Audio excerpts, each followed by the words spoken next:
নমস্কাৰ মোৰ নাম কাষ্টম বসুমতাৰী মই হুমু বিটিসি বাকি সকলক এটা মেসেজ দিব বিচাৰিছো প্ৰথমে মই আমাৰ বিটিসিৰ চিফ সন্মানীয় হাগ্ৰামা মহিলাৰী স্যাৰ তেখেতক ধন্যবাদ যাচিব বিচাৰিছো কাৰণ মই যুৱ বিপিএফ হৈ সন্মানীয় হাগ্ৰামা মহিলাৰী স্যাৰ আমাৰ বিটিসিৰ মুৰব্বী চিফ তেখেতক ধন্যবাদ যাচিব বিচাৰিছো এই কাৰণে কিয়নো তেখেতে এই 2025 বৰ্ষৰ যে সাধাৰণ নিৰ্বাচনত যে বিপিএফে প্ৰতিশ্ৰুতি দিছিল এই প্ৰতিশ্ৰুতিসমূহ তেখেতে সেইদিনাখন হৈ যোৱা 1 তাৰিখ ডিসেম্বৰ 2025 বৰ্ষত যে বিটিসিৰ যে উইন্টাৰ বাজেট সেশনত তেখেতে যুৱসকলৰ কাৰণে 100 কোটি টকা বাজেটত তেখেতে লৈ আহিছে সেলফ হেল্প গ্ৰুপ সকলক 50 কোটি টকা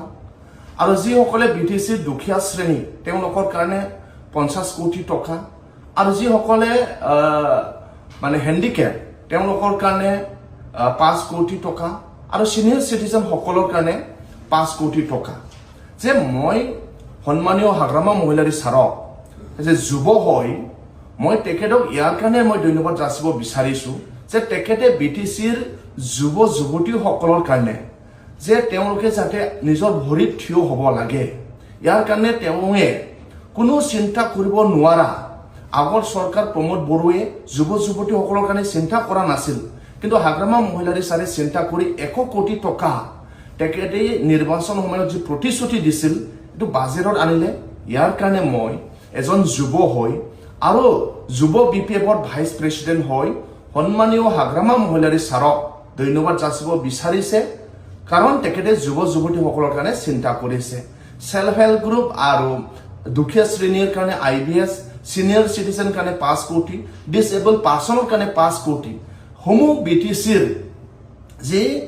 মানে ইকোনমিক যে পোৰ সেকশনত তেওঁলোকৰ কাৰণে চিন্তা কৰিলে ইয়াৰ কাৰণে আমাৰ বিটিসিৰ মুৰব্বী হাগ্ৰামা মহিলাৰী স্যাৰক ধন্যবাদ যাচিলো আৰু আমি আশা কৰো তেখেতৰ নেতৃত্বত বিটিসি আগুৱাই যাব আৰু বিটিসিৰ যুৱ যুৱতী সকলে নিজৰ ভৰিত আত্মনিৰ্ভৰ হ'ব পাৰিব এই আমাৰ হাগ্ৰামা মহিলাৰী স্যাৰক আমি আশাবাদী পুনৰ তেওঁক 100 কোটি টকা যুৱ যুৱতী সকলৰ কাৰণে লৈ অহা কাৰণে তেওঁলৈ ধন্যবাদ থাকিল থ্যাংক ইউ